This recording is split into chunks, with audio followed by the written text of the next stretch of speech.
¿Listo? Estamos. Perfecto. Estaba con algunos problemas en el Zoom, me venía muy acostumbrado al Meet últimamente y costó que arrancara el programa.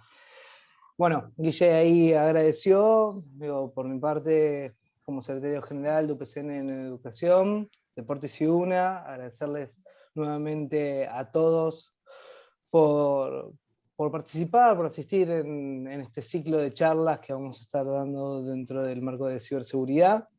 Agradecerle especialmente a Guillermo Rudd y a Leonardo Saiz como coordinadores de este evento, de estas charlas, también a toda la participación que tenemos por parte de Seccional Capital, agradecerle al Grupo San Juan y a todos los excelentísimos expositores que tenemos para arrancar este ciclo de charlas promovidas desde el Grupo San Juan y de UPCN. Primero y principal, como para dar inicio a esto, quería permitirme dar unas palabras en el marco de este tema, ¿no? Entendiendo, ¿no?, que los elementos de la guerra y por lo tanto la defensa de nuestro Estado, ¿no?, de nuestra tierra, de nuestro mar, de nuestro espacio aéreo, de nuestras infraestructuras, de nuestros recursos naturales, de nuestros recursos del suelo, etcétera, a lo largo de este siglo XX, se ha modificado, ¿sí? Se ha modificado con la aparición de un elemento fundamental, tecnológicamente producido desde el propio lazo social, que son las comunicaciones. Y es por eso digo que hoy también tratamos de llevar esta charla adelante para concientizar un elemento más que tiene el Estado Nacional. En efecto, estas comunicaciones, ¿no?, dieron lugar a este territorio etéreo, virtual, que crecientemente y poderosamente han subsumido a la sociedad con una eficiencia nunca antes vista. Esta eficiencia, con lo cual no dejamos de soñar, se ve a través de distintas distopías, apuntando también, quiero soslayar, ¿no?, a esta irrefrenable evolución de lo que hoy podemos denominar lo que es la inteligencia artificial.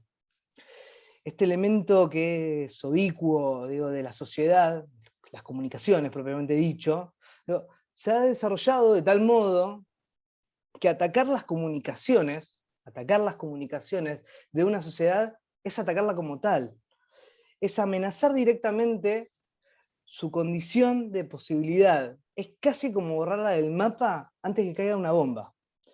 Por eso, digo, el ataque a las comunicaciones no solamente, digo, desbaratan las condiciones elementales del funcionamiento de un Estado y su administración.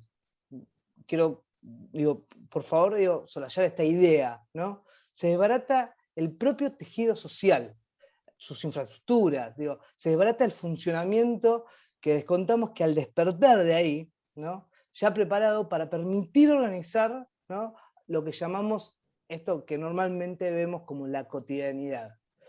La ciberguerra permite de alguna manera destruir desde un suministro de agua o de energía hasta la percepción de distintos acontecimientos.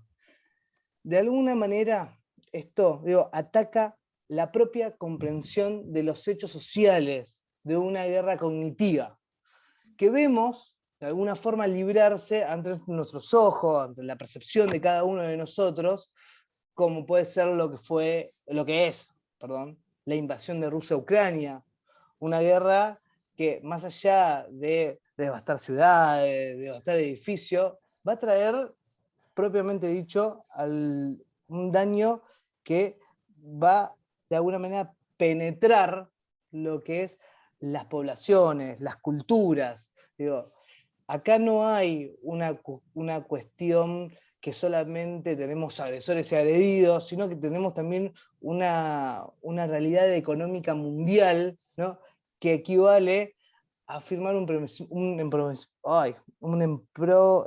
bueno, no me sale la palabra que quiero utilizar en este momento, pero es de alguna manera un empobrecimiento, ahí está, me salió, general, digo, de la sociedad. más allá digo que haya ganadores y vencedores, digo, de alguna manera esto se ve reflejado de esta manera. Y la verdad, digo, que con estas charlas, digo, con estas conversaciones que vamos a estar llevando a lo largo de estos meses, porque la idea es de alguna forma generarlas una vez al mes, la ciberseguridad, la ciberdefensa, las capacidades estatales en el campo que las competen, tienen como objetivo para nosotros, digo, como sindicato también, tanto para los trabajadores y las trabajadoras del Estado, digo, que comencemos a sentir esa inquietud, esa curiosidad, ese saber, digo, que está ahí flotando entre cada uno de nosotros y salir a disputar un nuevo terreno, digo, que hasta hoy en día es como medio ambiguo, es como medio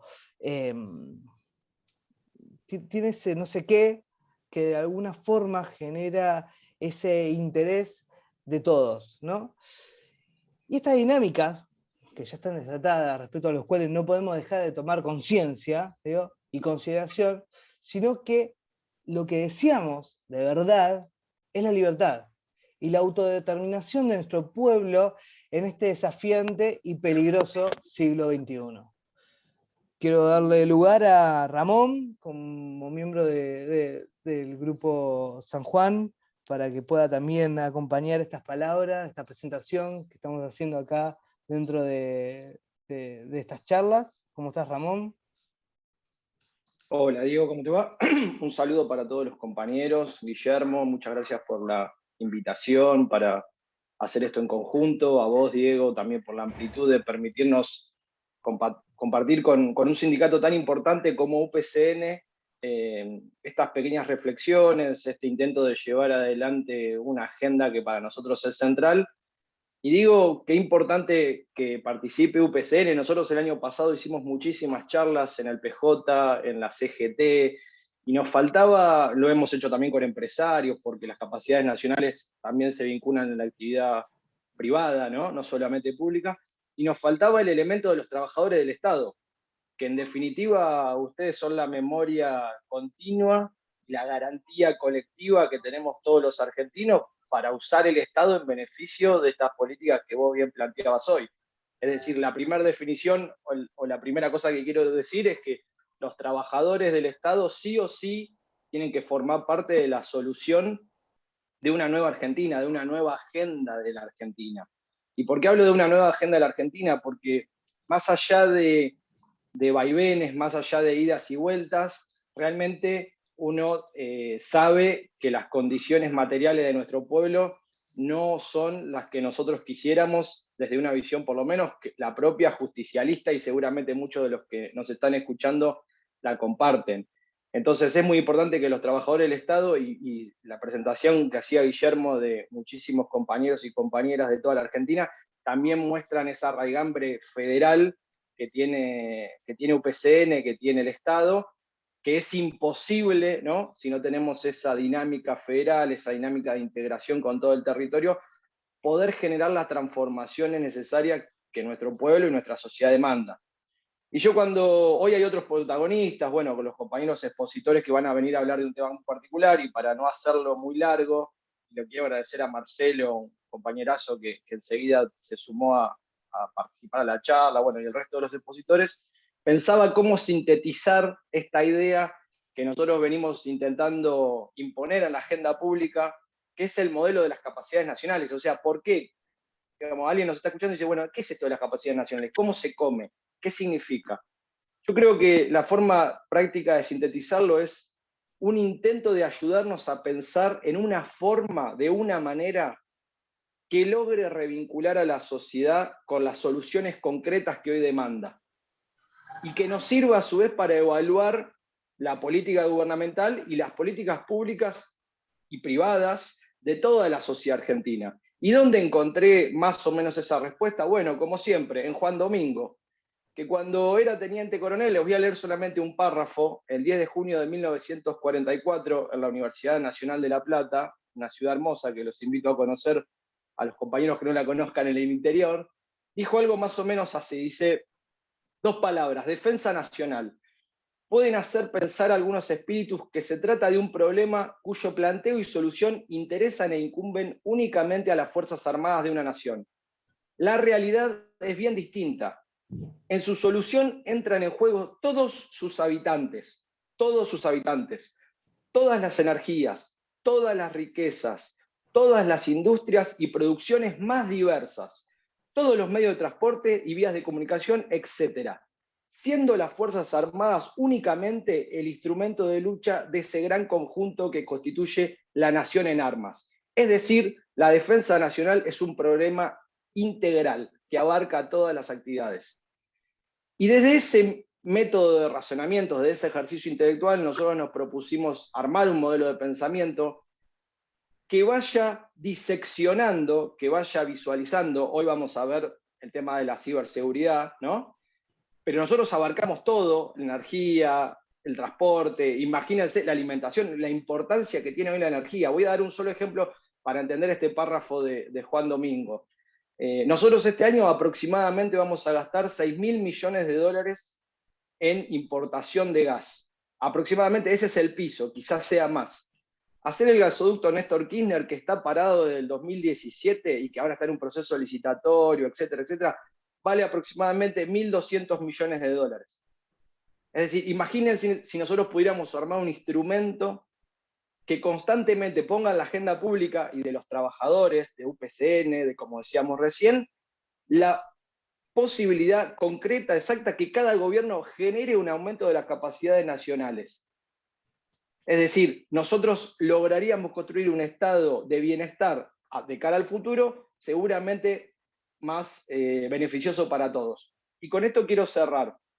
Hay un librito muy viejo y bastante conocido de un americano, no se puede negar que los yanquis de esto algo entienden porque han construido poder en el mundo, que se llama Coerción y Capital de las Naciones Europeas, de Charles Tilly, donde este académico, con un equipo gigante, estudia los 1000 años de la formación de los Estados europeos, desde el 990 hasta 1990.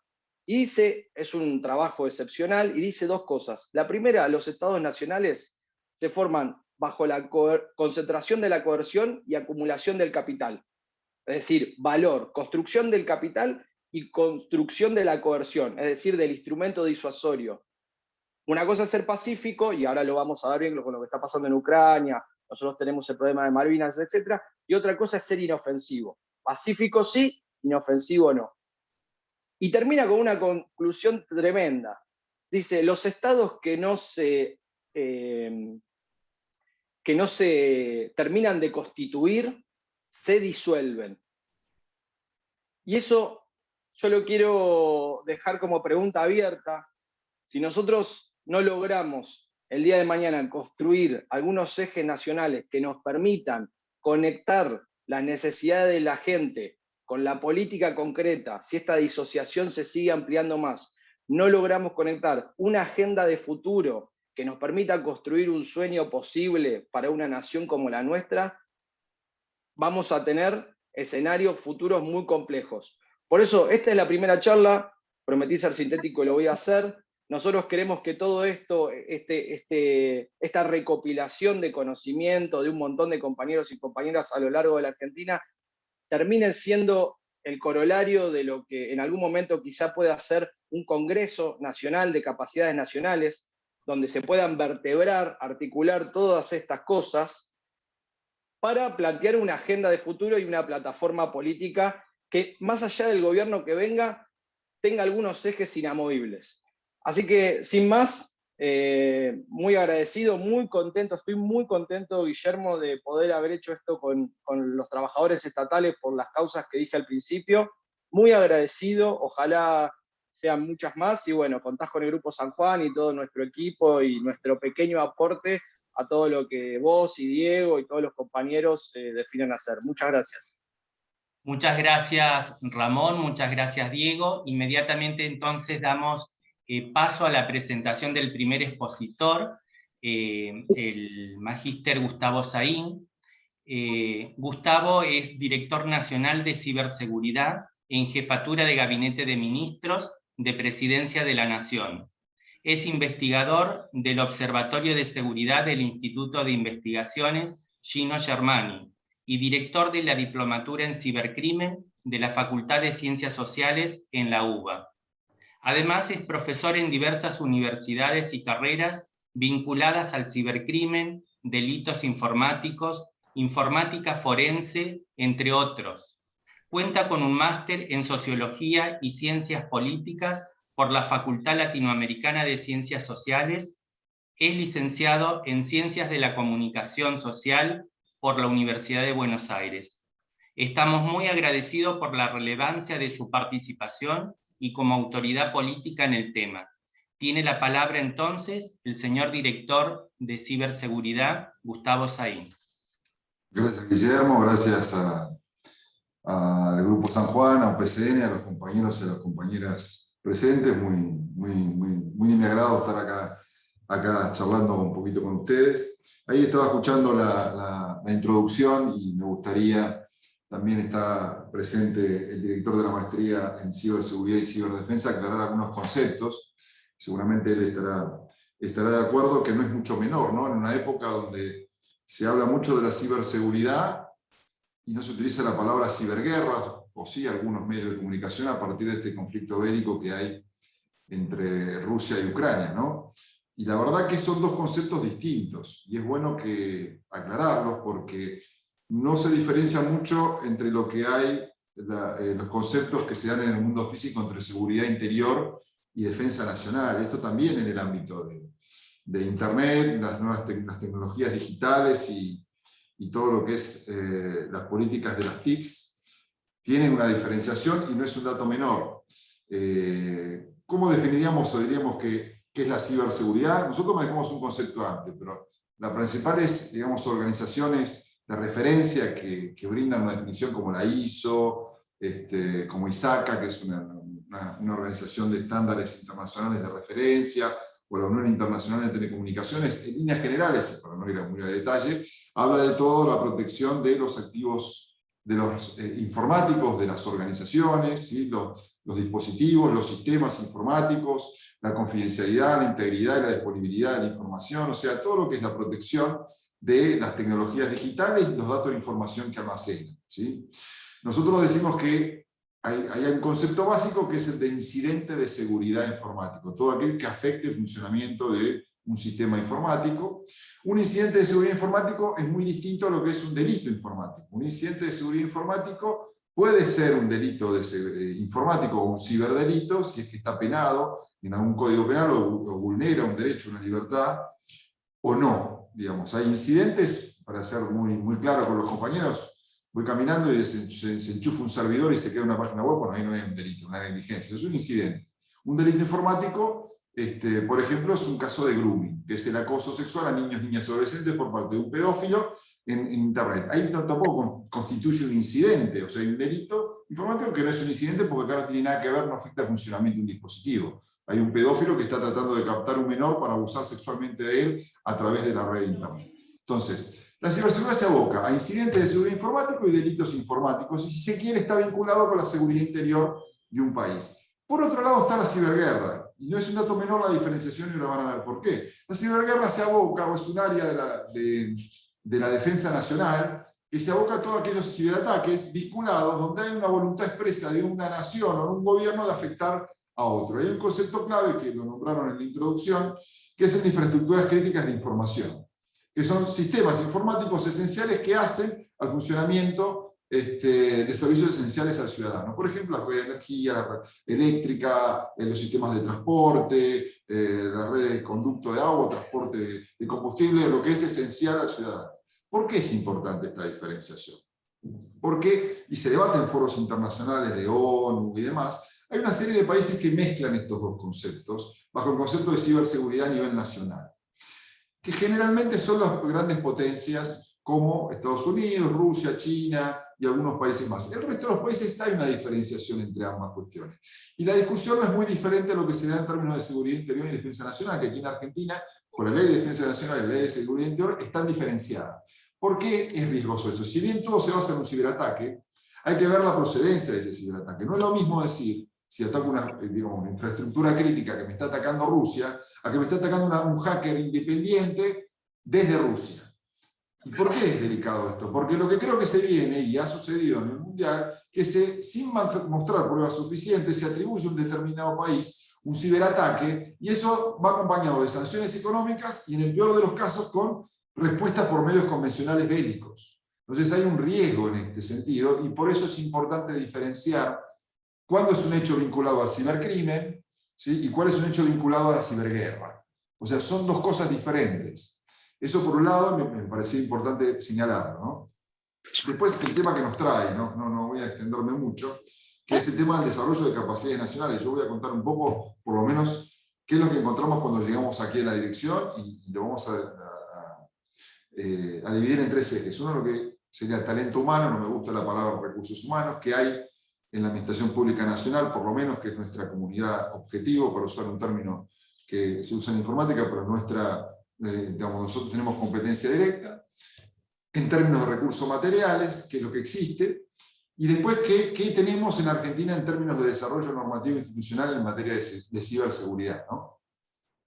Con respecto al talento humano, lo que nosotros notamos es que generalmente tenemos vinculación tenemos vinculación con el personal de informática y sistemas o las áreas de tecnología de información de todos los organismos de la Administración Pública Nacional, y notamos un gran talento humano en el sector público, a diferencia del prejuicio que puede existir en términos de formación de base y de capacidades.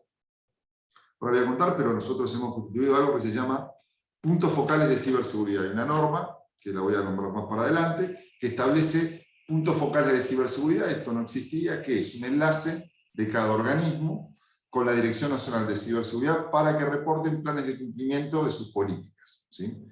Y ahí constituimos una comunidad de ciberseguridad. En ese contacto, nosotros notamos una gran capacitación, una muchísima vocación pública, ¿sí? Y una gran capacidad en términos profesionales en cuanto a sus formaciones de base.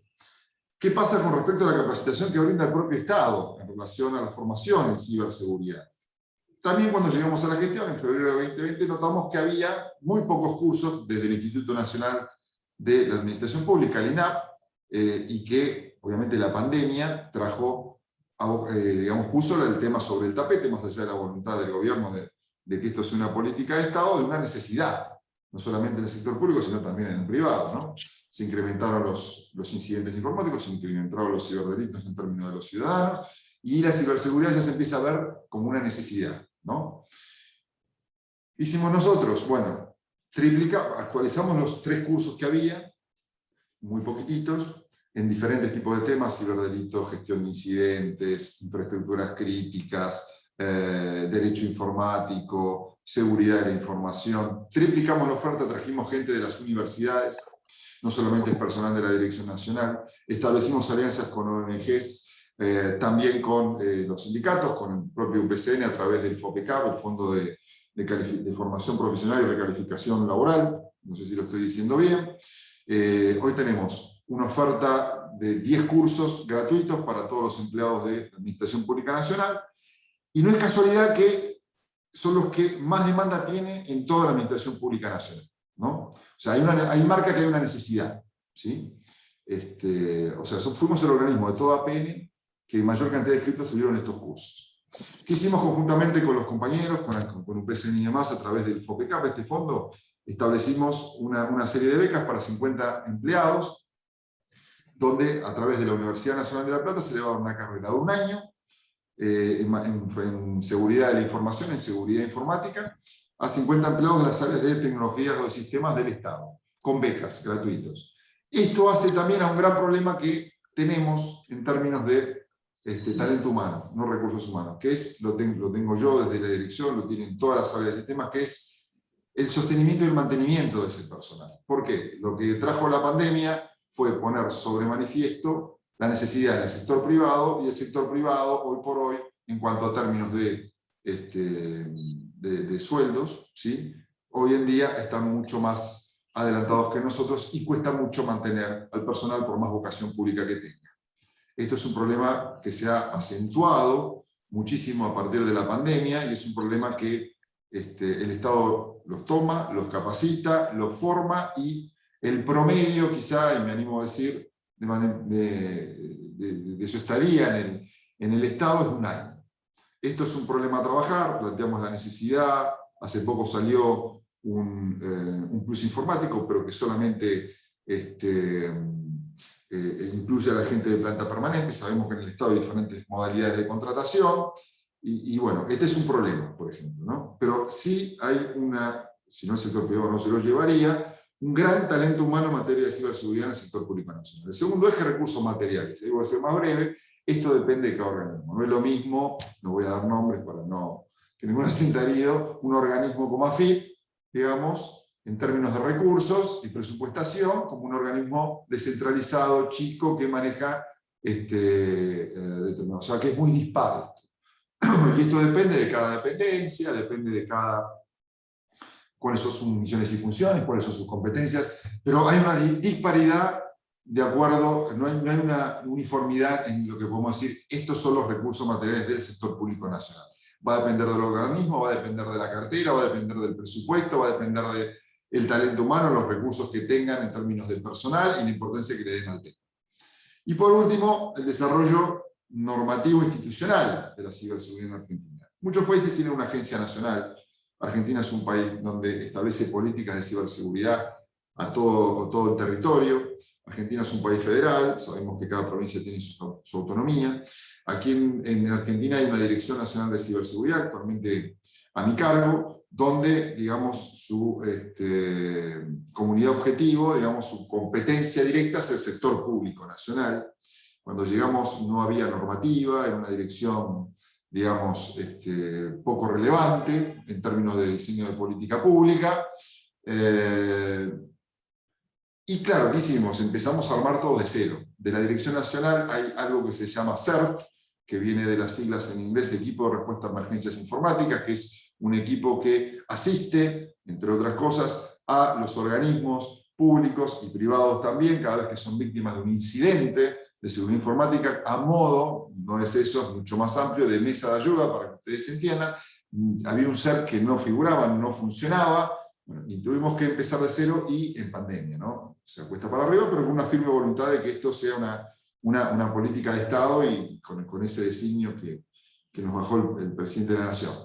Entonces, bueno, establecimos rápidamente, y no me quiero extender mucho en el tiempo, una serie de, primero creamos un CERT nuevo a partir de febrero del año pasado, empleamos personal, establecimos una alianza con la empresa ARSAT, a partir de la empresa ARSAT se le puede pagar sueldos más altos, ¿sí? O sea, dependen de la dirección, pero su modalidad de contratación para que tengan, digamos, un sueldo de calidad, acorde con la función que van a tener como operadores de este CERT nacional, o centro, el equipo de respuesta a emergencias informáticas. Los cuento a modo de cuáles son las estrategias que utilizamos para mantener este problema del talento humano, ¿no? En materia de ciberseguridad.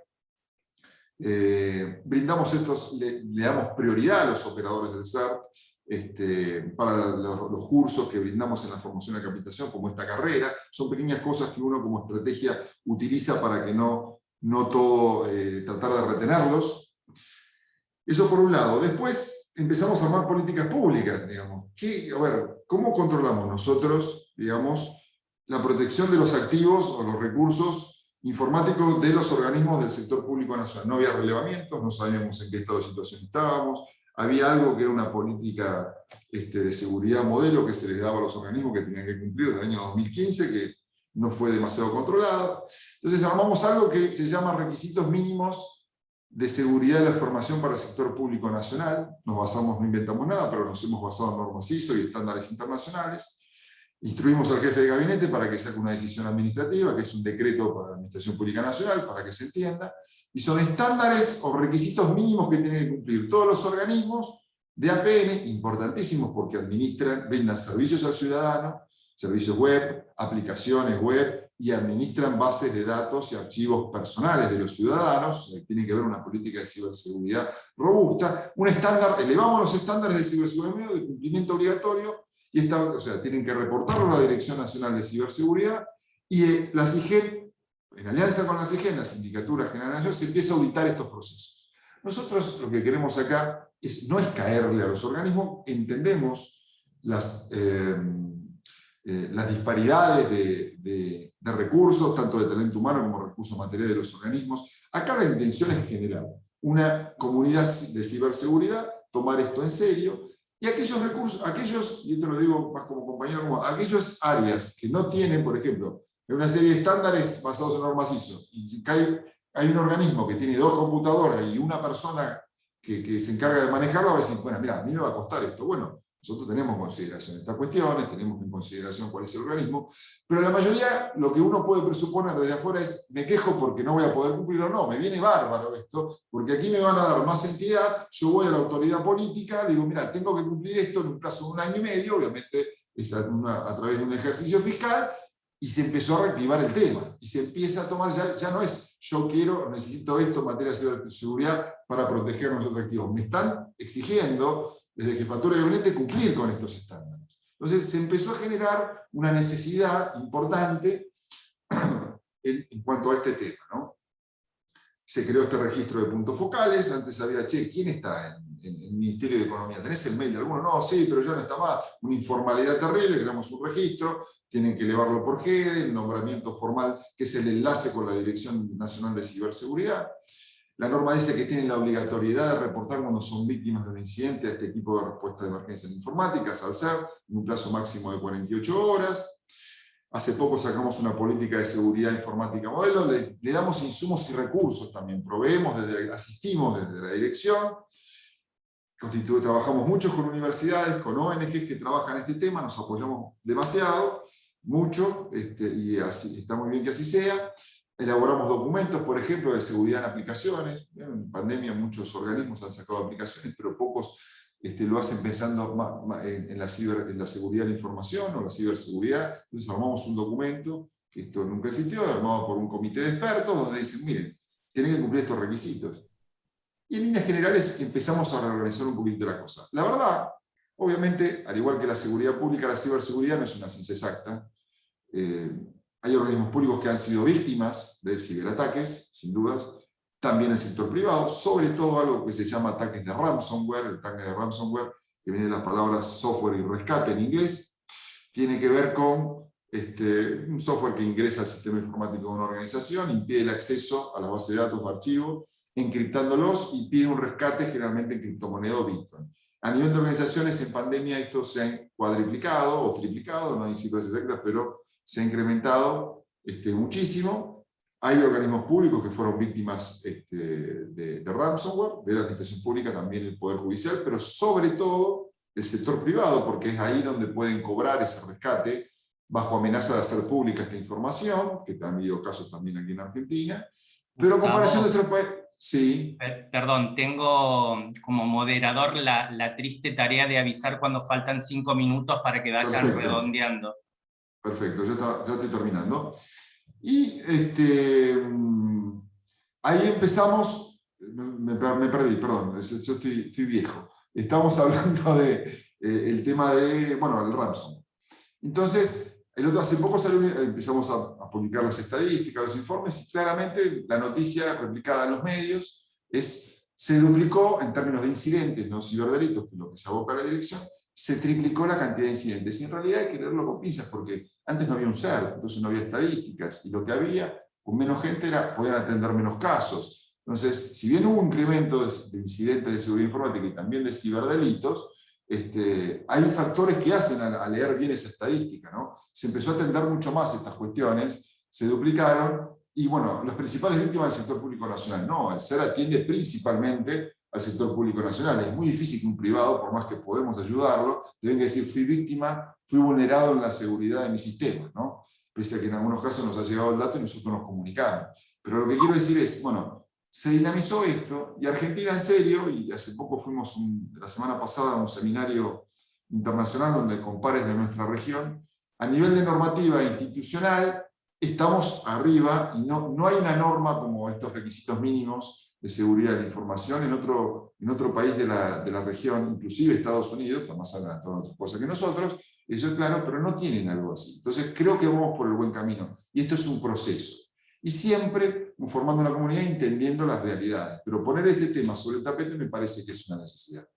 Sin mucho más, agradezco la invitación y le doy paso al resto de los expositores. Gracias. Damos muchas gracias, Gustavo, entonces, por tu exposición.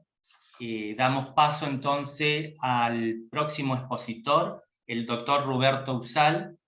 El doctor Usal cuenta con 40 años de docencia universitaria, 10 años de docencia y actividad profesional en ciberdefensa y ciberseguridad. Es el organizador y director de la maestría en ciberdefensa y ciberseguridad de la UBA, designado por el Consejo Superior, la primera en su tipo en Argentina, y sigue el modelo de la Universidad de Tallinn, Centro de Excelencia en Ciberdefensa para Europa. Es doctor en Administración por la Universidad de Belgrano, especialista en Administración Financiera de la UBA, cuenta además con una diplomatura en Gestión de Negocios de la Universidad de California, es ingeniero químico por la Universidad de la Defensa y alcanzó la categoría 1 del Programa de Incentivo a la Investigación. Le damos la bienvenida y agradecemos su participación en esta conferencia. Tiene la palabra el doctor Usal. Muchas gracias, doctor. El agradecido soy yo. Voy a seguir unas transparencias para que me ordenen la exposición de tal manera de poder transmitir lo que me he fijado como objetivo transmitir en el plazo que se me ha asignado de 20 minutos, que creo que es suficiente en este caso. Bueno, ciberdefensa, ¿qué significa? Es una aproximación conceptual al significado del término ciberdefensa, y para lo cual para eso usaré un término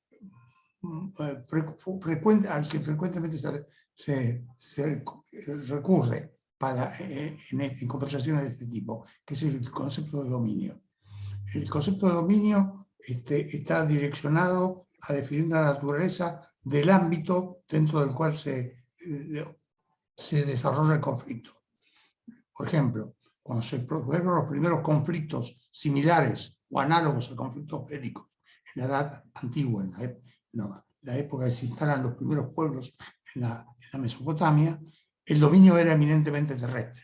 Es decir, tierra era el ámbito natural en el que se producían los choques entre las diversas organizaciones armadas que protegían a los pueblos que allí se habían instalado. Muchos años después, en la época de las guerras médicas, tanto los griegos como los persas hicieron un muy intenso uso del mar, sobre todo para el transporte de tropas. Pero fue el dominio 2, el segundo dominio, el mar, alcanza así su notoriedad contundente, a mi juicio, durante las guerras médicas. Recién, según la cronología, cuando se desencadena la Primera Guerra Mundial, tenemos ejemplos claros de uso del tercer dominio, es decir, el dominio aire para como ámbito de ejecución de combates militares. Allí aviones como el famosísimo triplano rojo del barón Manfred von Stauffen es casi un ícono de las batallas aéreas y de su naturaleza durante la Primera Guerra Mundial. Durante la Guerra Fría se produce la militarización del espacio exterior. Hasta se llegó a la locura de colocar armas en órbita. Satélites y misiles son utilizados en ese entonces con un fin eminentemente militar. Cuarto dominio, el espacio exterior. Hoy, espacio exterior en varios ejércitos, en varias fuerzas armadas, es casualmente, perdón por el error, es casualmente una fuerza armada. Hace poco, con el subdirector de la maestría, tuve una larga charla con alguien que pasaba por Buenos Aires, militar profesional, bastante antes de la iniciación del conflicto bélico, que pertenecía en su país, casualmente, a la fuerza espacial. Es Es decir, Estados Unidos también tiene la Fuerza Espacial como un equivalente a la Armada, al Ejército, al Cuerpo de Infantería de Marina, a la Fuerza Aérea, etc. Así que el cuarto dominio es el ámbito espacial. Todo sigue hasta que en 1983 el Departamento de Defensa de los Estados Unidos se da noticia de que algunos profesores de universidades de la costa oeste de Estados Unidos habían implantado y echado a andar una red con una estructura lógico-formal que llamaba la atención, con una elegancia en su diseño y efectividad en sus prestaciones que llamaba la atención. Van funcionarios de defensa y especialistas en comunicaciones de las Fuerzas Armadas a ver esta red. Casualmente el encuentro se realiza en la Universidad de California, Santa Bárbara, y realmente quedan muy entusiasmados. Y comienzan a apoyar fuertemente este proyecto que estaba en su nacimiento en ese entonces. Allí este proyecto recibe aportes de varios genios, entre ellos Louis Poisson, el francés egresado de la Escuela Politécnica, autor del concepto de datagrama y del paquete de datos. Realmente su aporte a la red de redes es contundente, y de los protocolos que funcionan en las distintas capas de la estructura conceptual de la red, dos de ellos de importancia superlativa, el protocolo de transporte y el TCP y el protocolo IP, son de autoría de uno de los creadores iniciales de los primeros prototipos de la red, el doctor Vincent Cerf, que en ese entonces estaba realizando su doctorado casualmente en la Universidad de California. Un británico, Timothy Berners-Lee, le agrega posibilidades, le agrega capacidades a esta red que posibilitarían en un plazo bastante corto que esta red pudiese dar prestaciones en el ámbito multimedia. Timothy Berners-Lee recientemente ha sido nombrado, unos cuantas décadas después de sus creaciones más relevantes, ha sido designado Caballero del Reino por la reina Isabel de Inglaterra. Así que Timothy Berners-Lee, Louis Poisson,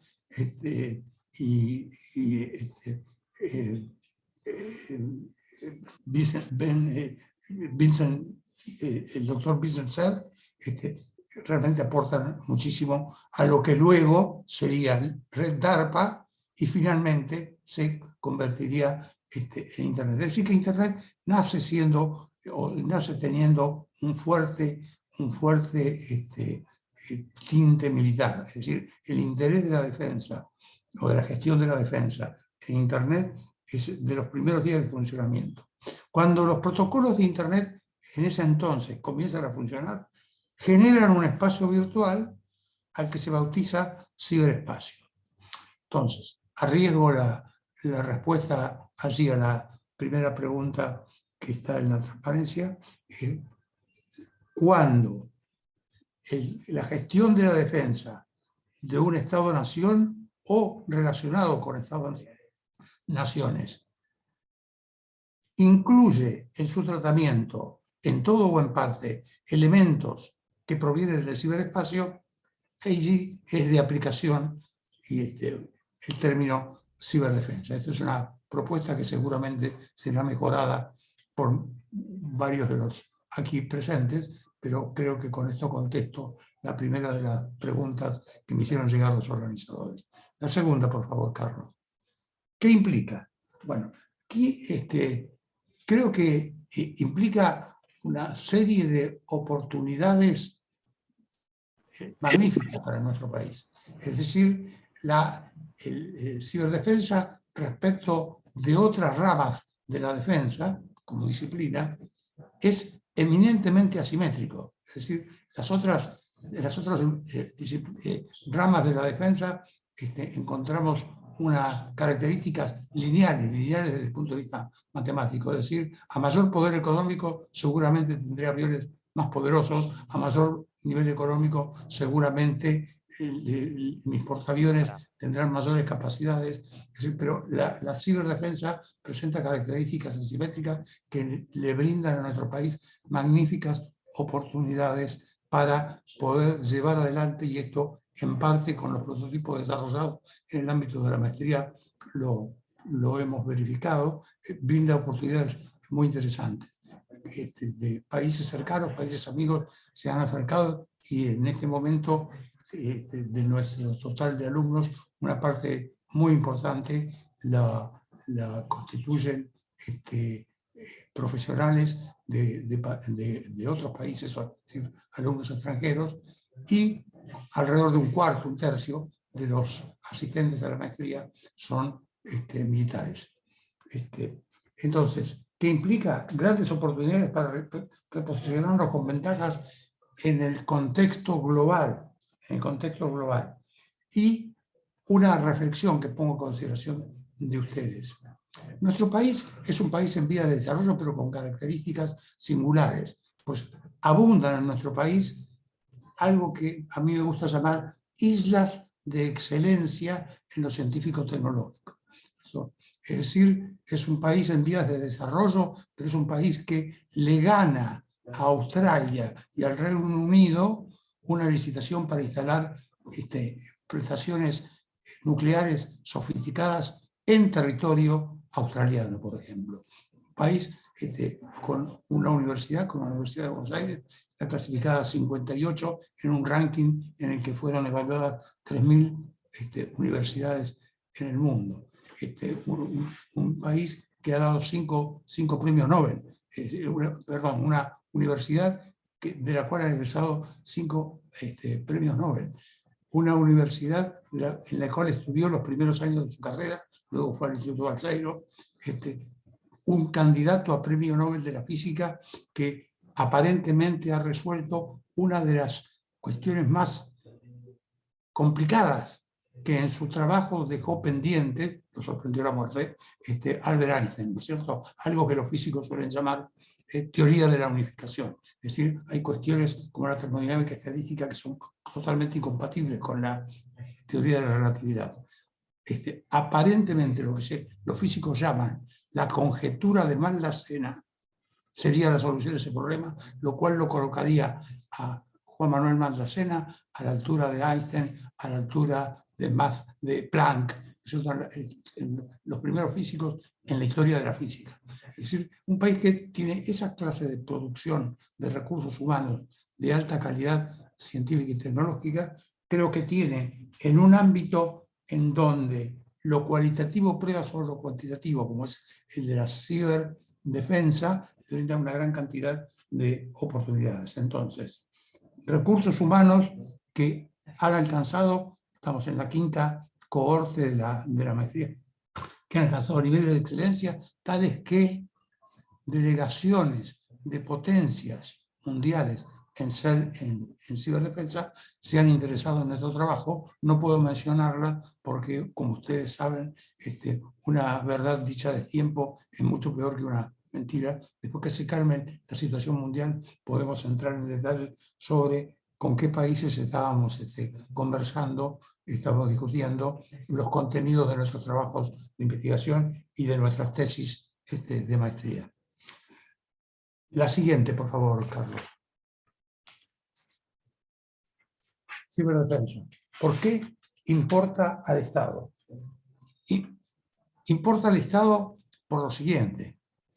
La seguridad, la ciberseguridad de la infraestructura crítica del país es responsabilidad, esto es un juicio de valor que por supuesto queda sometido al criterio de ustedes, es responsabilidad exclusiva del Estado argentino. Es decir, esto es algo que no se puede manejar en forma privada, dar la ciberseguridad a la infraestructura crítica, es decir, aquello que hace al funcionamiento del país. Es decir, de ninguna manera el Estado puede quedar al costado de lo que es el tratamiento general de la ciberseguridad de la infraestructura crítica. Así que Este es un tema que creo que es insoslayable. Y a continuación, quería mencionarles lo siguiente. En el año 20, no me acuerdo si era presidente Marcelo T. de Alvear, posiblemente sea el 27, el 28, logró que lo recibiese el presidente un ingeniero militar de apellido Mosconi, ¿no es cierto? Mosconi le conversó, un hombre muy inteligente, de formación de abogado, ¿no es cierto? Marcelo Torcuato de Alvear. Le dijo que Argentina no estaba reconocido como un país que hubiese ingresado a la denominada Segunda Revolución Industrial, pero que podía hacerlo. Y que un buen lugar por donde empezar en ese reposicionamiento de Argentina en el contexto global, es decir, que claramente se le reconociera como un país que alcanzó el estatus de país de segunda revolución industrial, sería el petróleo. Es decir, la extracción, transporte y la industria, todos los derivados, todas las industrias derivadas del petróleo. Lo apoya fuertemente Marcelo T. de Alvear y la acción de ese agente estatal, de ese empleado estatal, Mosconi, oficial del ejército, es exitosa, tanto que aún así es difícil superar, estudiando la historia de la industria petroquímica en nuestro país, acciones que superen a las que se tomaron en su comienzo. Pocos años después, otro ingeniero militar sabio tiene una conversación parecida con alguien, ya diría que estarían en sus características personales y políticas casi en la oposición de Marcelo T. de Alvear, don Hipólito Yrigoyen. Y sin embargo, comprende, y con mucha rapidez, la importancia de que a sumarle a la iniciativa de Marcelo T. de Alvear la industria siderúrgica, y apoya fuertemente a Sabio, y pasa lo mismo. Es difícil encontrar a lo largo de la historia de la siderurgia argentina acciones, resultados, impacto positivo que no se hayan logrado en los primeros tiempos, es decir, en tiempos de su creador. Es decir, Sabio, Mosconi, Marcelo T. de Alvear, Hipólito Yrigoyen, agentes del Estado argentino, hicieron una contribución sustantiva. Lo que tendría que pasar para ciberseguridad y ciberdefensa sería que aparezca un Sabio y aparezca un Marcelo T. de Alvear o un Hipólito Yrigoyen que hagan que Argentina, basada en estas ventajas competitivas evidentes de nuestro país de poder generar recursos humanos de muy alto nivel, logre un estado de un reposicionamiento global tal que impacte claramente en la calidad de vida de los argentinos y de los que viven en nuestro país. La siguiente transparencia, por favor. Rol del empleado público y en esta realidad. Bueno, acabo de dar los ejemplos de Mosconi, de Sabio, y de Mosconi, de Hipólito Yrigoyen, de Sabio y de Mosconi. De ninguna manera, y han sido errores garrafales los que se han cometido en el mundo, de ninguna manera es conveniente en este contexto recurrir a los cybercontractors, es decir, a los mercenarios en ciberdefensa o en ciberseguridad. Los resultados, en muchos casos, a pesar de que se los ha tratado de mantener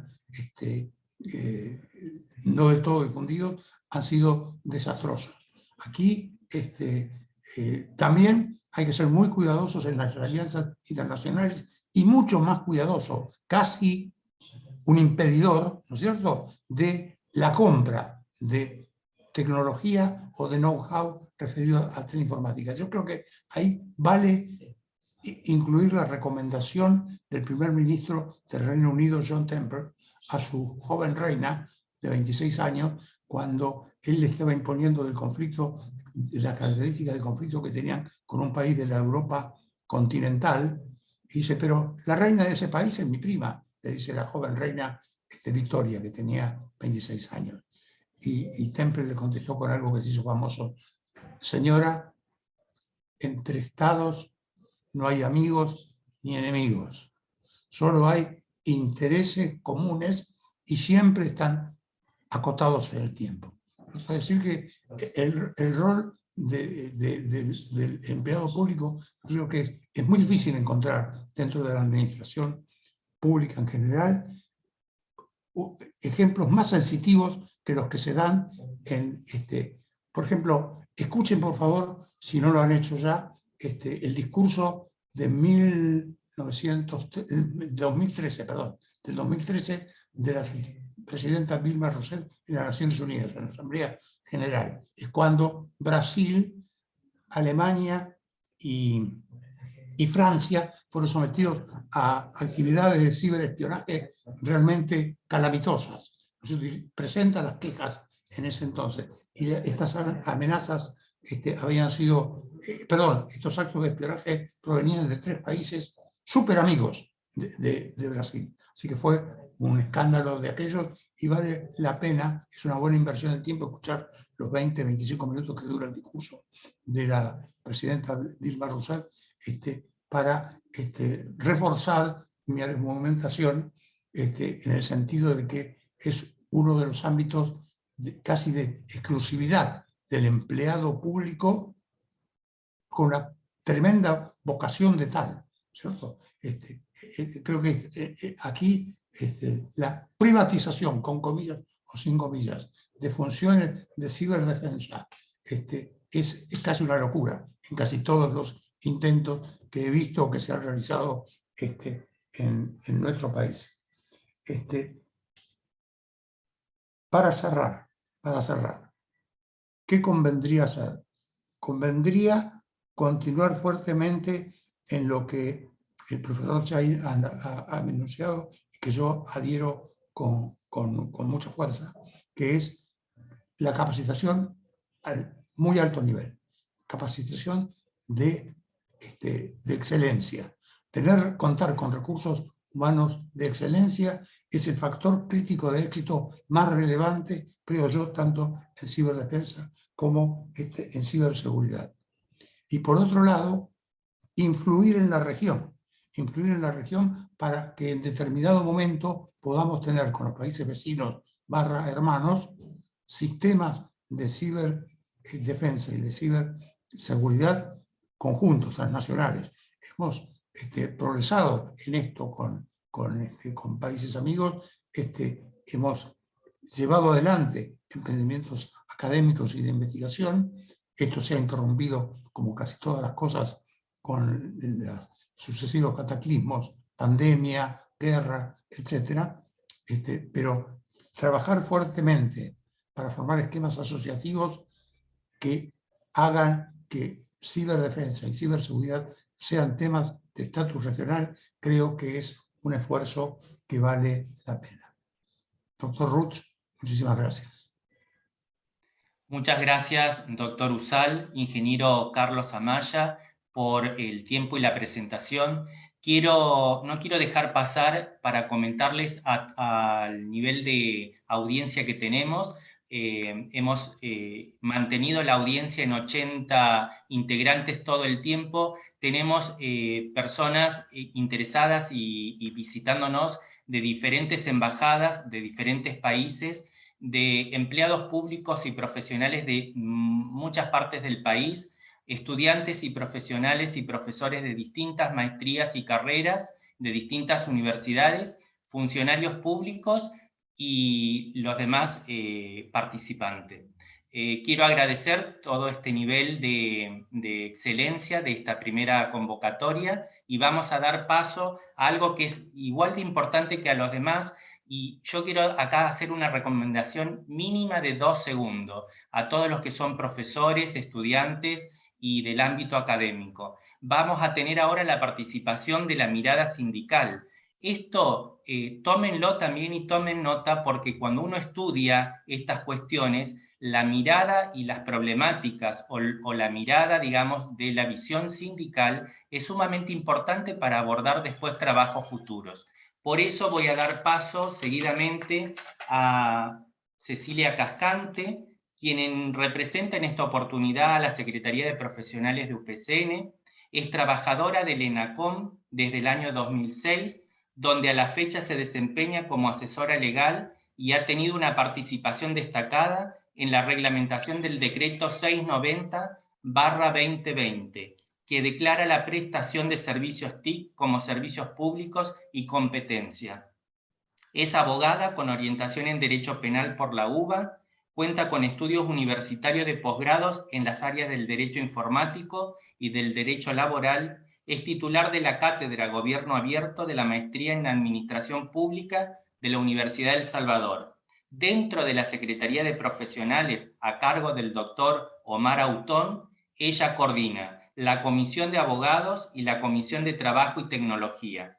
Dentro de su desempeño institucional también se puede destacar que es subdirectora del Instituto de Derecho Laboral Público del Colegio Público de Abogados de la Capital Federal, miembro del Instituto de Derecho Informático del mismo colegio, miembro titular de la Comisión de Defensa de los Abogados en relación con la dependencia en el Estado y fundadora de la Organización para la Inclusión Digital.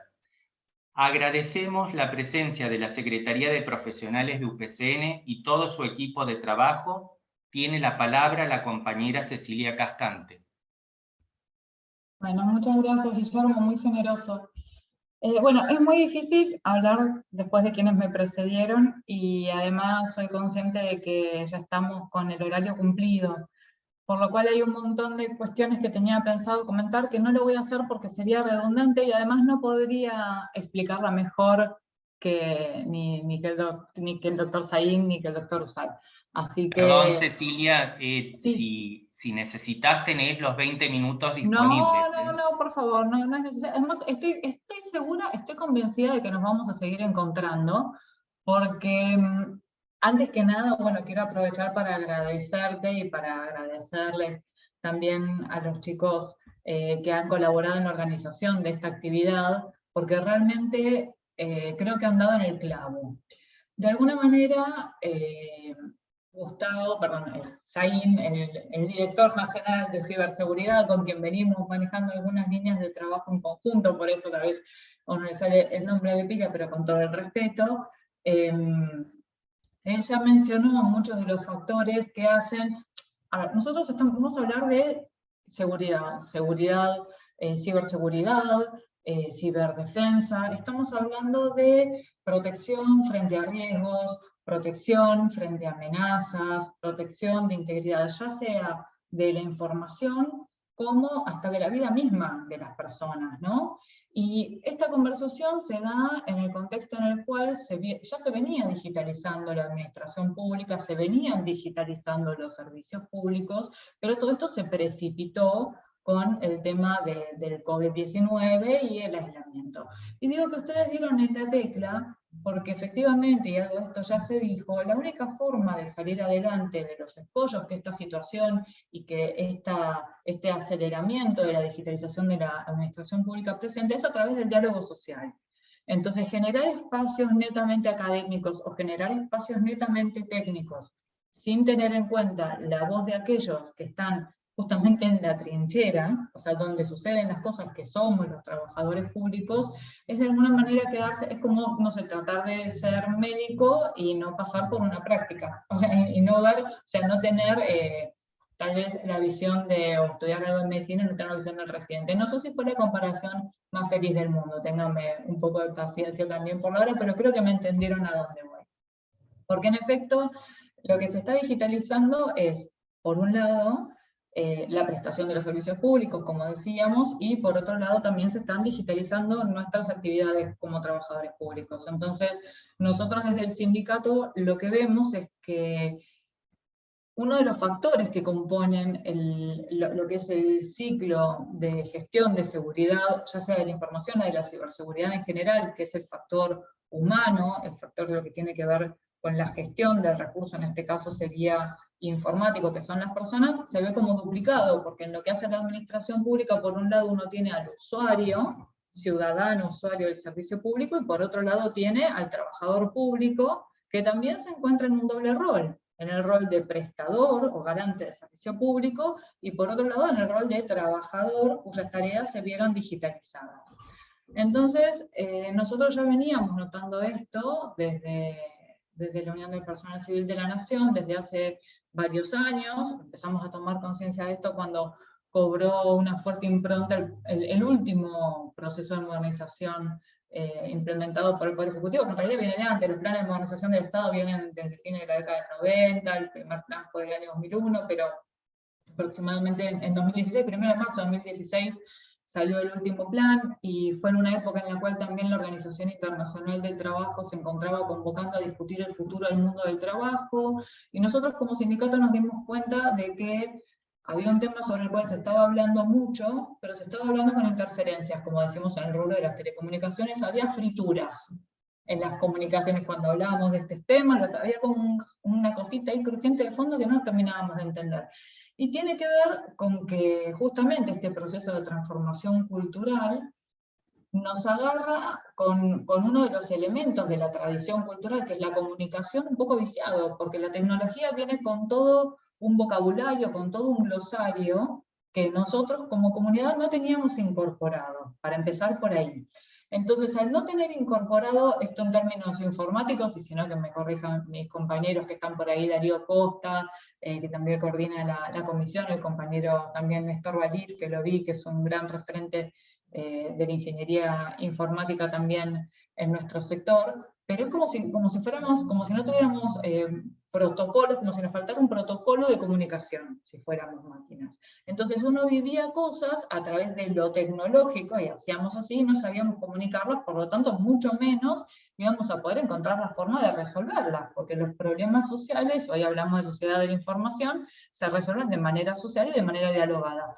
Y todas estas políticas, todas estos protocolos, las políticas de gestión y demás que mencionaba el magíster Saín, en realidad tienen que tener un correlato en lo social, porque primero viene el conflicto social, después viene la elaboración o el deseo de una política que va a ordenar ese conflicto social, y recién después viene la norma que lo ordena. Y después viene el círculo de cómo aplicamos la norma, cómo la gestionamos dentro del entorno social. Y bueno, en el medio de eso, como decíamos, nosotros lo que vimos es que, lo que analizamos fue que esta situación iba a tener que regularse, reglamentarse, y que para ser regulada y reglamentada necesitábamos tener las voces, las opiniones, la mirada docta, y no digo solamente de los doctores, sino la mirada docta de todos y cada uno de los trabajadores públicos, porque cada uno sabe dónde aprieta el zapato distinto. O sea, nosotros en la administración tenemos un zapatito digital en los chicos que están en atención al público, un zapatito digital en los chicos, digo, si me permiten la metáfora tal vez un poco pueril, en los profesionales que están en las áreas informáticas, otros en las áreas jurídicas, porque este es el primer gran concepto también que me gustaría aclarar. La tecnología y la seguridad en lo que hace a las cuestiones tangenciales o atingentes a la cuestión tecnológica ya no son cuestiones de los informáticos como era en un momento. A mí de hecho todo el mundo me dice, vos sos abogada, ¿qué te metiste? Lo primero que hicimos fue formarnos nosotros mismos para poder dar estas discusiones y llegar a estos puntos. Yo hice la especialización en Derecho Informático, pero ¿qué informático? Vos sos abogado. Bueno, justamente, o sea, uno, por ejemplo en mi caso, desde el punto de vista jurídico, tiene que desarrollar las capacidades de comprender las transformaciones sociales que tienen el correlato en las relaciones jurídicas de nuestra sociedad. Lo mismo va sucediendo con las distintas áreas. Bueno, sin ir más lejos, el propio Director Nacional de Ciberseguridad también viene de las ciencias sociales. Bueno, vos, Guillermo, que yo siempre digo, ¿no? O sea, bueno, ahora voy a ir a lo que tiene que ver con la gestión, también venís, o sea, como que tenemos mucha gente muy metida en este tema, gracias a Dios, que no solamente, porque los que vienen del palo, digamos, informático son imprescindibles, pero no solamente que vienen de las áreas informáticas. Entonces, ¿qué fue lo que intentamos hacer? Primero que nada, capacitarnos nosotros, empezar a promover desde adentro del sindicato nuestra propia capacitación, empezar a promover, como bien decía Gustavo, la capacitación de los trabajadores a través del INAP. En estos días tuvimos una reunión a través del FOPECAT, donde cada vez tenemos más diplomaturas y distintos posgrados relacionados desde con la gestión de herramientas informáticas hasta con la comprensión de estas herramientas informáticas que van transformando nuestra cultura. Es más, si Dios quiere, en breve estamos buscando fecha ya en estos días para cerrar un convenio con la carrera de especialización en Derecho Informático de la Facultad de Derecho de la Universidad de Buenos Aires, para generar espacios de capacitación en conjunto.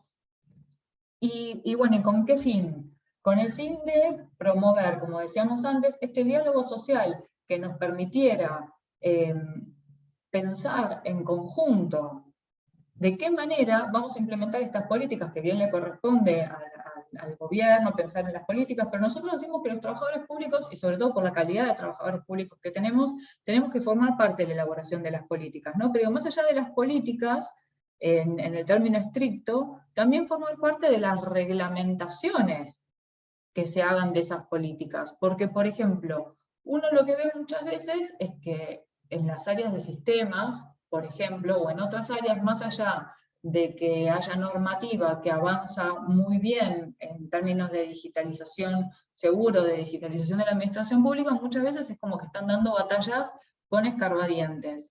Y tiene que ver con problemas jurisdiccionales mucho más profundos que solamente los vamos a poder resolver si cada jurisdicción puede comprender y transmitir cuáles son esos problemas que está viviendo. Vamos a poner otro ejemplo que poco tiene que ver con lo rígido. Uno a veces piensa que las grandes amenazas, por ejemplo, a la ciberseguridad, tienen que ver con que va a venir alguien desde afuera súper entrenado a hackearte el sistema, o te va a meter un virus, o de alguna manera te va a mandar un ransomware, se va a quedar con tu... Hay cosas mucho más sencillas. Nosotros lidiamos, o sea, dentro de este problema cultural que tenemos, por ejemplo, con que en esto que hace a la subordinación técnica de la relación laboral, es muy común que en las dependencias todavía muchos jefes que no están capacitados en términos de lo que es la cultura, esta era digital, les exijan al personal que tienen a su cargo que entregue sus contraseñas, sus claves. Entonces esto genera nuevos factores. Estábamos hablando, yo dije que iba a hacer hincapié sobre los riesgos que venían a partir del factor humano, ¿no? Que es uno de los factores fundamentales en la gestión de la seguridad informática, y por supuesto que es el que a nosotros más nos interesa, sobre el que trabajamos. Entonces, claro, cuando uno dice, bueno, y no la des, entonces ahí de a poquito vamos llegando a lo que, porque dije que iba a tratar de ser breve, a los dos ejes que para nosotros son los principales. Por un lado, nosotros no podemos olvidarnos, cuando uno le dice, bueno, ¿cómo el jefe te dice área clave y vos se la das? ¿Desde dónde se la das? Decirle que no, que seguimos teniendo el día de hoy dentro de la administración pública una fuerza de voluntad enorme, porque como bien se destacó, tenemos gente hipercapacitada que está trabajando en condiciones que claramente no son las mejores, a pura voluntad y con muchísima voluntad y con muchísima vocación, pero también tenemos la mayoría de nuestros compañeros que suscriben su contrato anualmente. Entonces, cuando una persona todos los días, o sea, todos los años, necesita que su jefe le firme la renovación de su contrato, ¿no? O sea, anualmente, y ese jefe le pide su clave del GEDE o su clave telefónica, es muy difícil que ese trabajador se encuentre en situación de negarse. Entonces, digo, esto por ejemplo es uno de los grandes problemas que nosotros tenemos, porque también nos lleva a pensar en otro plano de la ciberseguridad. Porque está el ciberdelito, está la seguridad de la información, pero nosotros pensamos también en la seguridad laboral. Hay un nuevo plano de seguridad, digamos, de derecho al trabajo digno que se manifiesta a través de las redes. Mucho se ha hablado a lo largo del aislamiento sobre el derecho a la desconexión, mucho se ha hablado sobre el estrés que genera trabajar con herramientas que uno no puede manejar bien, sobre las responsabilidades que recaen tanto a veces en los propios trabajadores de sistemas como en los trabajadores de otras áreas cuando los sistemas no son permanentemente actualizados, con lo cual quedan vetustos para defenderse de las nuevas amenazas, y después tal vez hay un trabajador que termina involucrado con algo cuando de haber estado... Digo, o sea, y esas cosas generan estrés y generan que, lamentablemente, los trabajadores no puedan desempeñarse al máximo. ¿Esto qué significa? Esto es lo primero que quiero decir. Bueno, muchas veces se ha creado el mito de que... Cecilia, discúlpame, tengo que recordarte que tenés 5 minutos perdón. para terminar. Perdón. Bueno, entonces, con más razón, vamos a esto. Yo dije que iba a ser breve, al final me refui. Perdón. Está el mito de que los sindicatos nos oponemos a la tecnología y que andamos con martillos en los bolsos, y que no, nada que ver. La verdad es que a nosotros nos parece bárbaro y fundamental el desarrollo tecnológico, es imprescindible para que mejore la gestión de la administración pública y es imprescindible también para nuestra ubicación en el globo. Algo de esto recién planteado también el doctor Usal y está fantástico. El tema es, ¿de qué manera? ¿En qué condiciones? En condiciones que plantee la inclusión digital. La inclusión digital para que los trabajadores puedan tener igualdad de oportunidades y tengan todos la posibilidad de desempeñarse sanamente en las redes, de manera tal que todos los ciudadanos que reciben los servicios públicos no queden discriminados. O sea, si uno habla, yo siempre digo lo mismo, o sea, si vamos a hablar de gobierno abierto, si vamos a hablar de servicios públicos a través de las TIC, tenemos que hablar de inclusión digital, si no estamos hablando de democracia calificada. Y fundamentalmente, entonces digo, tecnología sí, de esta manera, ¿no? O sea, con inclusión digital para todos, y tecnología sí, jerarquizando también a la administración pública de sus trabajadores con algo que es fundamental, y acá digo el talón de Aquiles, y con eso cierro, el problema que nosotros, yo creo como problema fundamental, o sea, nuestra mayor virtud, nuestro mayor fuerte es claramente, como le dicen, el capital humano, o sea, los trabajadores. Tenemos trabajadores con un nivel de formación, Guillermo, como el tuyo, como el de Osay, que anda por ahí, como el de muchos compañeros que estoy viendo en esta pantalla. Tenemos un capital humano, una formación y una vocación que son terribles. Ahora, también tenemos un serio problema, y es que los cargos de conducción dentro de la administración pública, y no me estoy refiriendo a los cargos de conducción políticos, me refiero a los cargos de conducción a la jefatura, a los cargos de conducción técnica, ¿sí? No se están concursando, o sea, se sigue accediendo, se siguen designando de manera discrecional, y eso lamentablemente bloquea dos valores muy importantes. Uno es la democracia de las instituciones públicas, porque para que una institución, para que un Estado sea democrático, sus instituciones tienen que ser democráticas, y qué forma más democrática de jerarquizarla, garantizando el principio de igualdad y la idoneidad como base para la selección de las personas más idóneas para los cargos, con lo cual a nosotros, en el término de informática, lo que nos permitiría es tener personas en estos cargos de conducción estratégicos que hacen a la digitalización de la administración pública, que no cometerían errores o que tendrían mayores herramientas para sondear los vientos que nos traen estas cuestiones culturales, con una altura mucho mayor y también con una durabilidad en el tiempo mucho mayor que si esto se realiza de manera discrecional o por etapas. Entonces, más allá de las planificaciones de las políticas públicas en general, que nos parecen muy buenas,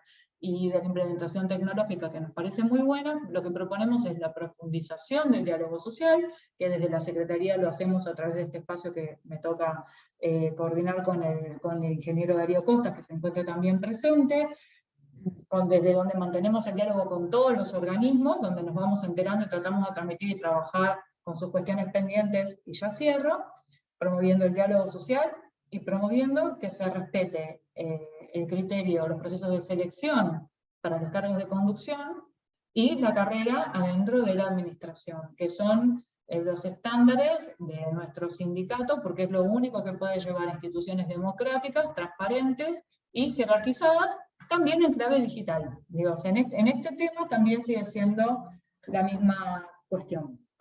Perdón si me excedí en el tiempo, quería decir muchas cosas más. Le quería hablar al doctor Usal, le quería preguntar por el tema de los pares de cobre que nos están sacando los tendidos de la red de par de cobre de telefonía básica, que a mí eso me tiene loca, pero bueno, nada, nos quedó corto el tiempo.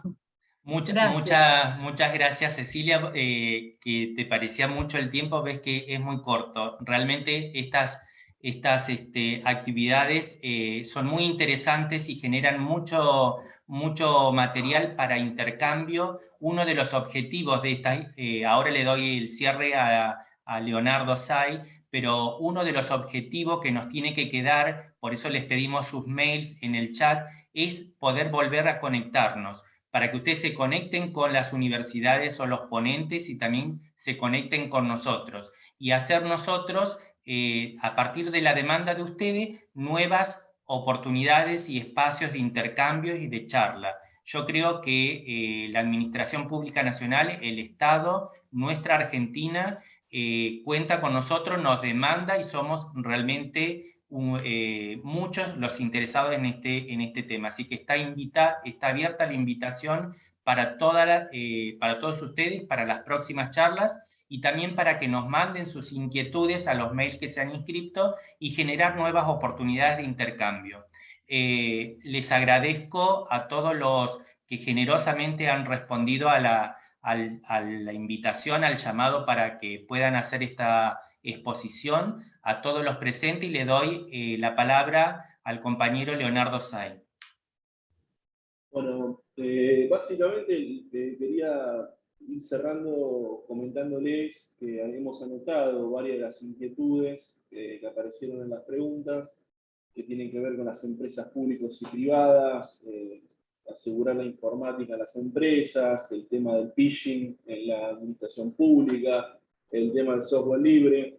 Bueno, todos esos temas los vamos a anotar y los vamos a tener en cuenta para los próximos encuentros que hagamos virtuales, para convocar a los especialistas que van a hablar sobre estos tópicos, para darle más extensión en el tiempo.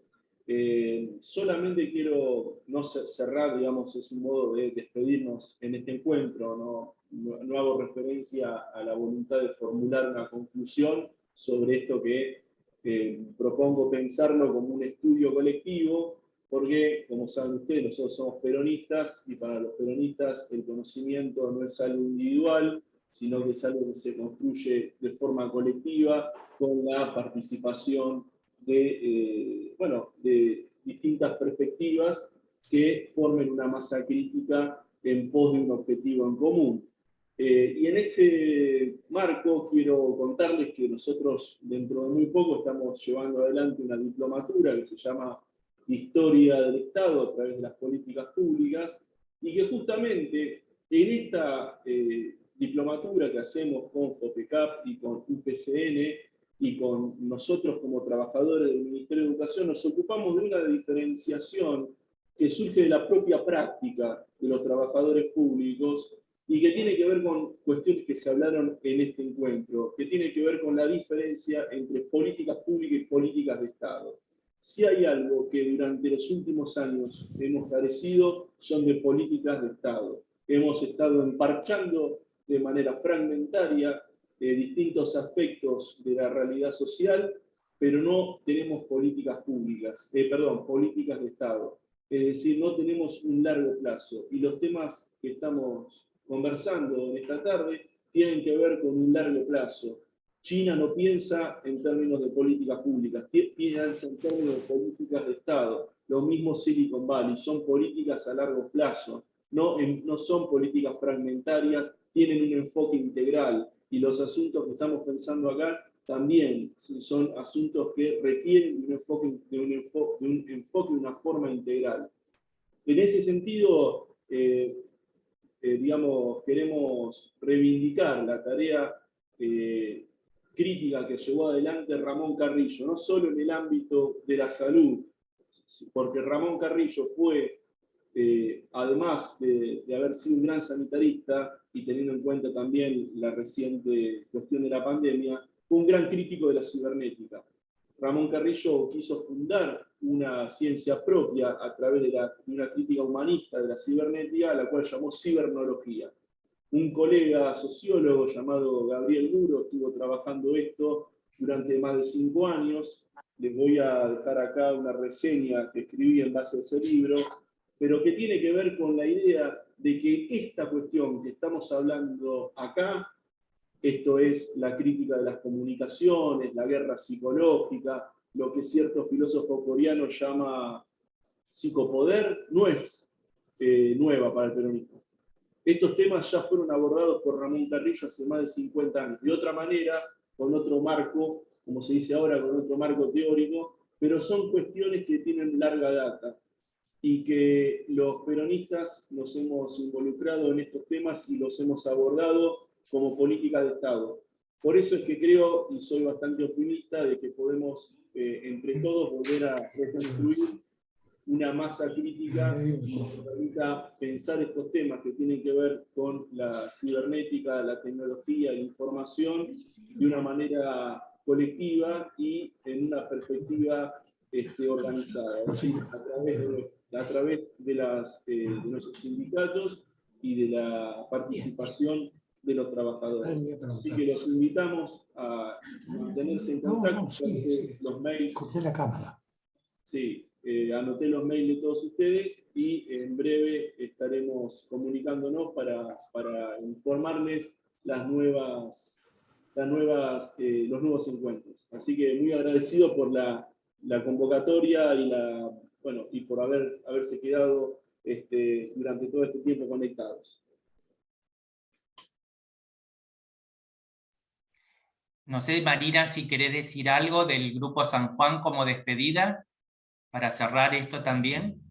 Ahí de sumar simplemente a los que estuvieron preguntando, decirles que va a estar todo el video, que se queden tranquilos, para los que lo quieren volver a ver, va a estar colgado en las redes, tanto del Grupo San Juan, nos pueden buscar por Instagram, por YouTube, por Twitter también, así que lo vamos a colgar completo en YouTube y también lo van a colgar en las redes de UPCN.